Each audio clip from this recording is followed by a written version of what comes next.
کرماشان گەورەترین شاری کوردنشینی ڕۆژهەڵاتی کوردستانە، پاڵیداوە بە چێوی تاقۆسانەوە.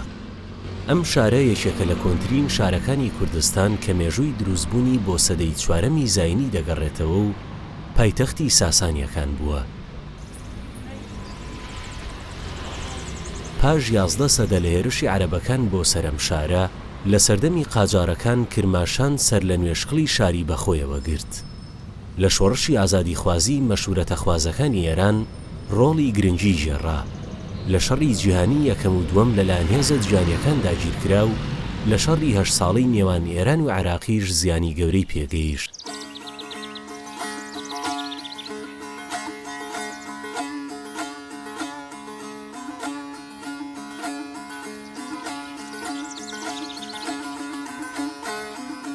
تاقۆسان گەورەترین شوێنەواری سەردەمی ساسانیەکانە کە لە کۆمەڵێک نەخشەبەرد و بەردەنووس پێگاتووە. یەکێکە لە ناسراوترین شوێنەوارەکانی جیهان بۆ هونەر و مێژوو. مێژووی دروستکردنی بۆ سەدەی سێمی زاینی دەگەڕێتەوە کە تیایدا ڕێوڕەسمی پاشایەتی خەسرە و پەروێز، ئەردەشێری دووەم، شاپووری دووەم و سێم هەڵکەنراوە.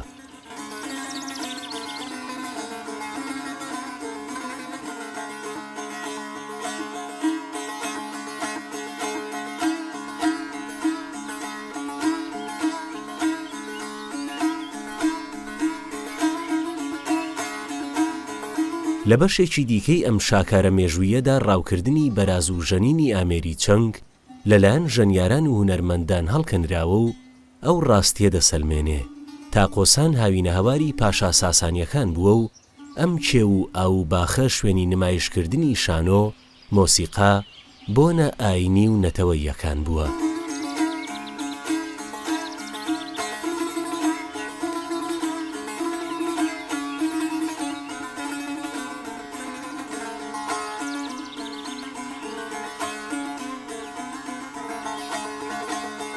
شکارگەی پاشایەتی تاقۆسان بە یەکەمین تابلۆی بەردینی جیهان بۆ نیگارکێشی ناسراوە کە تیایدا ڕێسا و یاساکانی نیگارکێشی ڕەچاوکراون. لەناو ئەم تاقە کە نزیکەی 12 مەتر بەرزە و 8 مەتر پانە، پاشای کوردستان لە سەردەمی ساسانیەکان لەلایەن فریشتەی فروهەر یان فرەوەر بازنەی پاشایەتی پێدەبەخشرێ و لە لای چەپی پاشا ئاناهیتا خواوەندی ئاو و کانیاوەکان ڕاوەستاوە تا کوردستان بەسەر سەوزی و پڕپیت و خۆشی بێڵێتەوە.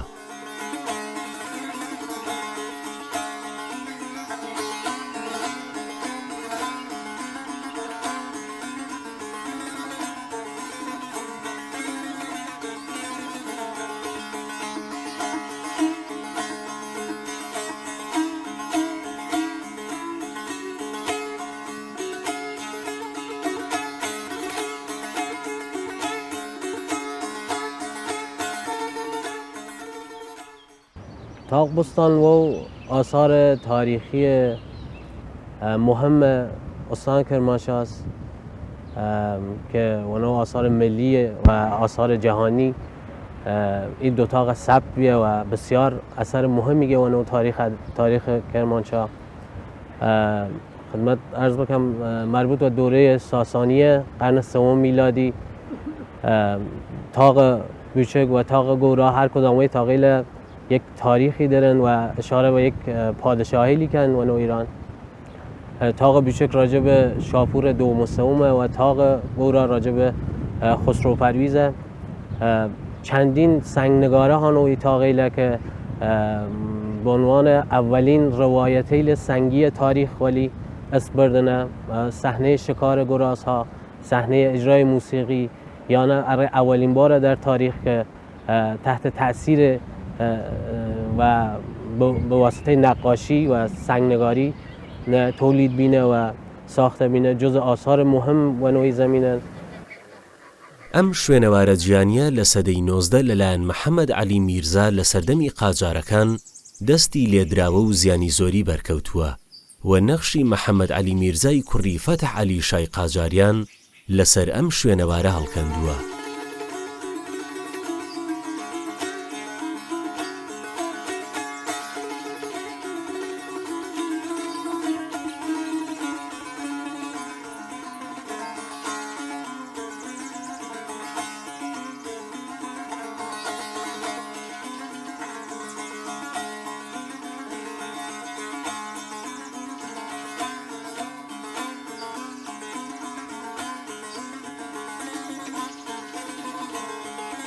لە بەشێکی دیکەی ناو ئەم تاقە نەخشی خەسرە و پەروێز لەسەر ئەسپە ناسراوەکەی بە ناوی شەودێز هەڵکەندراوە. دیمەنی فریشتەی باڵدار، درەختی ژیان، باڵندە، ماسی، فیل، گاکێوی، بەراز و ژەنینی ئامێری چەنگ لەلایەن ژنانەوە نمایشی ئەو خۆشی و جەژنەیە کە لە سەردەمی دەسەڵاتی پاشا کوردەکان باڵی بەسەر ئەم دەڤەرەدا کێشاوە.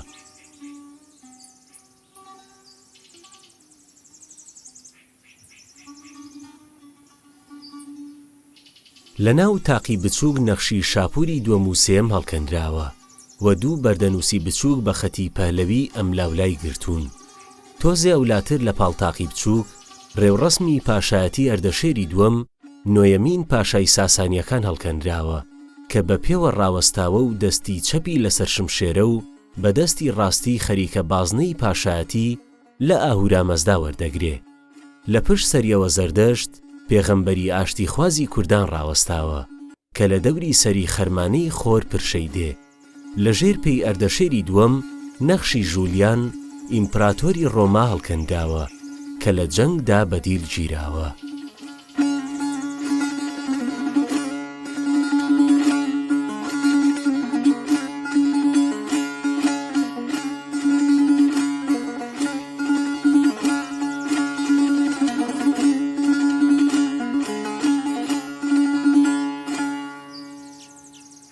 ئەم دارە مەزنە بە درەختی شیرین و فەرهاد ناسراوە.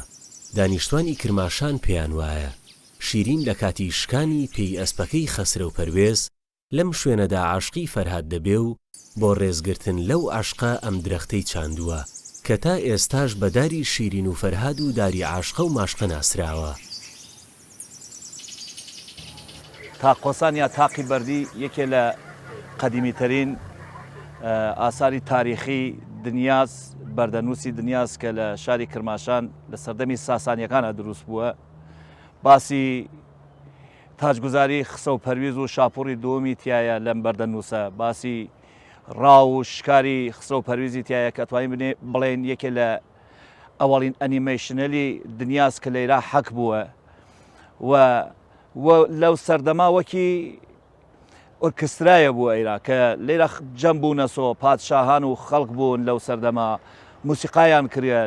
لەم بەردەنووسە ئیشارە کراوە بە ژنێلێکی موسیقیدان کە چەنگیان پێیە خەریکن ئاڵەتی ئامێری موسیقی چەنگی لێدەن. ئێمەش وەک هونەرمەندێ لەگەڵی کاک فەریدونی سیدیقا پێمان خۆش و لەم ئاساری تاریخیە کارێکی هونەری بکەین و باپیرانمان کلیپێکمان دروست کرد لێرە کە هەم بتوانین ئەم ئاساری تاریخی شارمانە بناسیێنین و کەسێک نیان بینیە نازانن پێمان خۆشە بێن بیوێنن و پێمان بینێنە شوێنە پێی ئەو باو باپیرانمان کە لێرە موسیقایان کرد و ئەهەمێتێکیاندا بە موسیقی.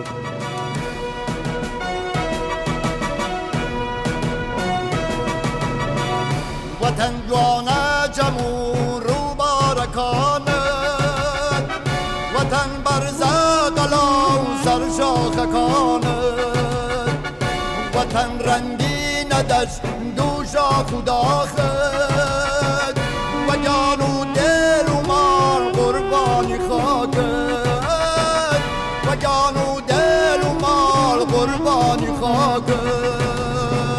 کەتیبەیمان دگا ڕێخۆستەوانێ مێژووی دیرینە بڕ ڕازێکیانێت مەموزین و شیرین فەرهادەگانێت کەمیرە و ساز و ئاوازە دیارێت کەمیرە و ساز و ئاوازە دیارێت.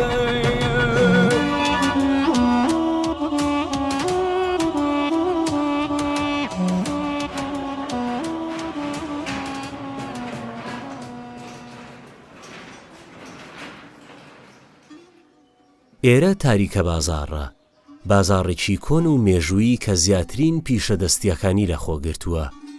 لە سوچێکی ئەم بازاڕەدا ئەم ئۆستاکارە مافور و فەرشە کۆنە و دڕاوەکان پینە و ڕفودەکە.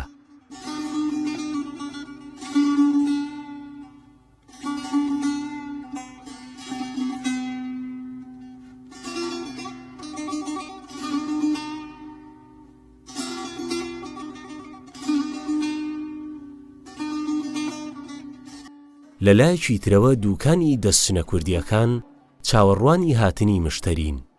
چەند هەنگاوێ گەولاتر مزگەرەکان بەرهەمە دەستیەکانیان نمایش دەکەن و بەشێک لە تاریکە بازاڕیان کردووە بە بازاڕی مزگەری. کەمێک گەولاتر شیرینی فرۆشەکانیش بەشێک لەم بازاڕەیان بە نانی برنجی ڕازاندۆتەوە و تامی خۆش و شیرین پێشکەش بە ڕێبواران و گەشتیاران دەکەن.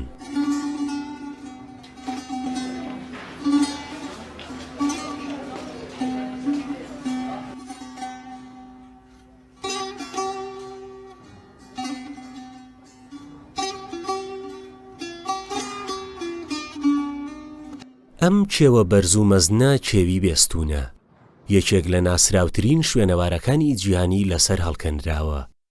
ئەمە گەورەترین بەردەنووسی جیهانە. لە ڕیزبەندی شوێنەوارە ناوازەکانی جیهان لە یونسکۆ وەک میراتێکی جیهانی ناوی تۆمار کراوە.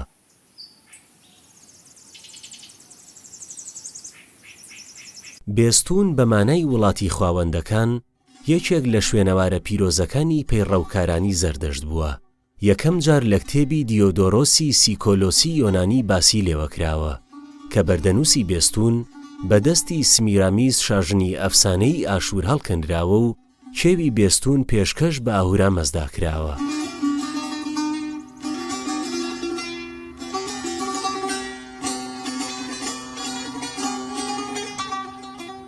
ئەم بەردەنووسە باز لە چیرۆکی سەرکەوتنی داریوش بەسەر بەردیا دەکات. بەردەنووسەکە 3 مەتر بەرزە و 5.5 مەتر درێژە. نەخشی داریوش بەرزتر لە دیلەکان هەڵکەندراوە و پێی چەپی خستۆتە سەر دوژمنەکەی کە ناوی گیۆماد مورغە. لە پشتی سەری گیۆماد نەخشی هەژدی هەڵکێشراوە کە مل و دەستیان بەپەت بەستراون. نەخشی پیرۆزی زەردەشتیەکان لەسەر ئەم بەردەنووسە لە بەرامبەر داریوش هەڵکەندراوە و داریوش دەستی ڕاستی خۆی بە هێمای پاڕانەوە لە ئاهورا مەزدا بەرز کردوتەوە.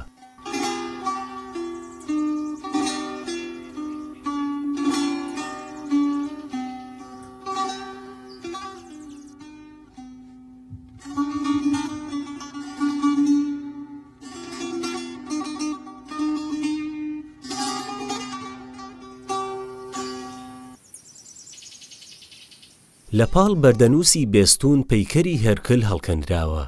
دەستی چەپی لەسەر پێی ڕاستی داناوە و بە دەستی ڕاستی جامێک شەرابی گرتووە. لە خوار ئەم بەردەنووسە کانیاوێک بە ناوی سەراوی بێستون هەڵدەقوڵێ کە لە کۆنەوە تا ئێستا دانیشتوانی ناوچەکە ئاوەکەی بە پیرۆز دەزانن.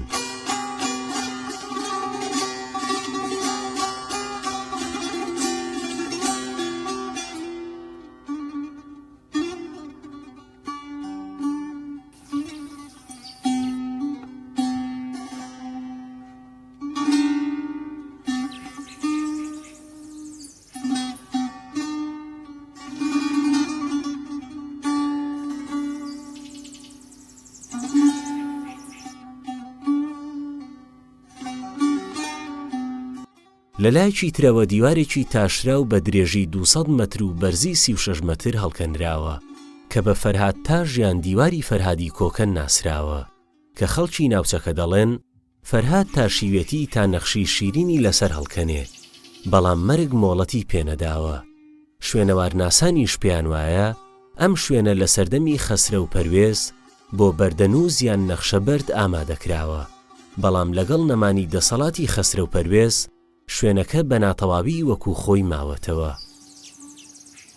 محوطه تاریخی بیستون که شهر بیستون قرار داره که شهرستان هرسین استان کرمانشاه و در ابتدا و بقستان ساخته بیه به معنی سرزمین خدایان. چنگل کتیبه داره که با زبان فارسی باستان نیستان است و 3 زبان تر ایلامی، میخی و بابلی. آثاری که داره که مربوط به زمان هخامنشیه به حال قتل گئومات نشان داده که نحوه قتل به چه شکلی بیه و کتیبه‌ای که داره نحوه قتل توضیح داده، خانواده توضیح داده که خاندان کی بیه و در انتها حک کرده که هر کس این کتیبه بتونه و بین بوی نفرین کرده و تنها کتیبه‌ایه که این قضیه حک کرده. لە خوارەوەی بێستون شوێنەواری کۆشتێکی شاهانە بە ناتەواوی لە سەردەمی ساسانیەکان ماوەتەوە و لە پاڵ شوێنەواریە و کۆشکە کاروانسەرایەکی کۆن تا ئێستا وەکو خۆی ماوە. ئەم کاروانسەرایە بە کاروانسەرای بێستوون ناسراوە و مێژووی بۆ سەردەمی سەفەویەکان دەگەڕێتەوە. ئەم کاروانسەرایە لە سەردەمی دەسەڵاتی شا سلێمان بە فەرمانی شێخ عەلیخانی زەنگەنە دروستکراوە. لە ساڵانی ڕابردوودا وەکو قەڵای سەربازی و زیندان بەکاردەبرا، بەڵام چەند ساڵێکە نۆژەنکراوەتەوە و بووە بە هۆتێل و شوێنی حەسانەوەی ئەو گەشتیارانەی لە دوور و نزیکەوە سەردانی بێستوون دەکەن.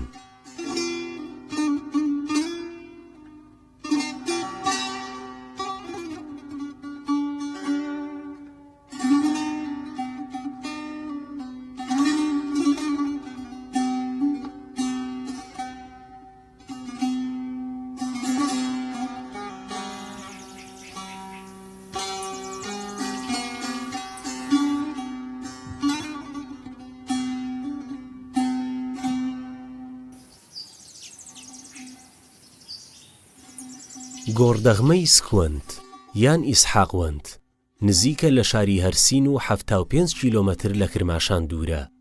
یەکێکە لە شوێنەوارە ناسراوەکانی پارێزگای کرماشان کە مێژووی بۆ سەردەمی مادەکان دەگەڕێتەوە.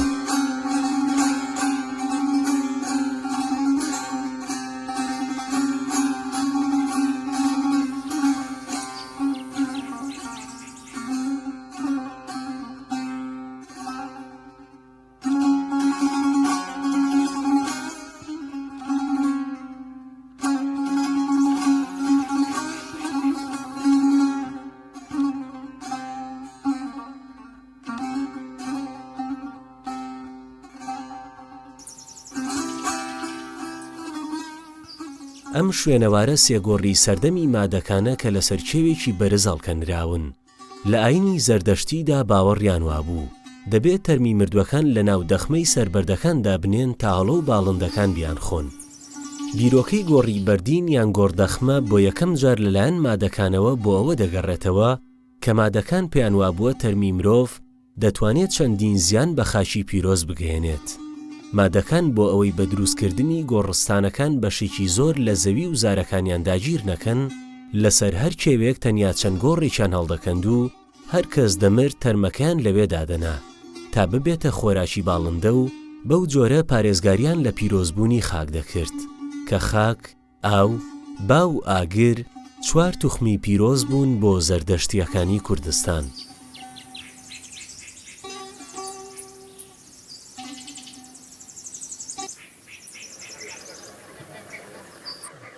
مجموعه تاریخی گوردخمه یکی و آثار باستانی که در شهر کرمانشاه وجود داره. این مجموعه قدمت چند هزار ساله هست که اگر هویت این مجموعه بتونم ارادان توضیح بیام، 2 دست مورخ در این زمینه قصه کردنه. یه دست و عنوان یک بحث کردنه که لزمان مدل این گوردخمه درست بینه و یه دست تریلش صحبت کردنه بتونه در زمان هخامنشیانی ساخته بینه. حالا کارکرد گوردخمه چبیه افراد مهمی که وقتی فوت کردن لدنیا چینه هاوردن اسیانه ایره دفنیان کردن، چون در او دوره این قداست ارا خاک ارزش قائل بینه که خاک ارزش داره و نباید در خاک چالیان بکنن، هاوردن در یه مقبره سنگی دفنیان کردن. الان این مجموعه و 3 گوردخمه تشکیل بیه که بنابر روایت مورخین آلمانی گوردخمه وسطی هن بردیه دروغین یا بردیه دروزنه که لزمان داریوش کبیر در مقابل داریوش قرار گرفته و شکست خورده. ارا ویر دفنیه و خاطر قلعه که داشته ویر بیاسه مورخینشون ویر دفنی کردنه و علت نامگذاری گوردخمه و اسحاقوان وی خاطر بیه که یه آبادی ویر هست و اسم اسحاقوان اسم وره برگرفته بیه و مردم محلیش و پی فراتاشیش روشن. الان چشتی که هست یکی و بزرگترین معماریه صخره‌ای حساب بوده ناو خاورمیانه که در فصل بهار خالی و لط نیه را باز دیدیم.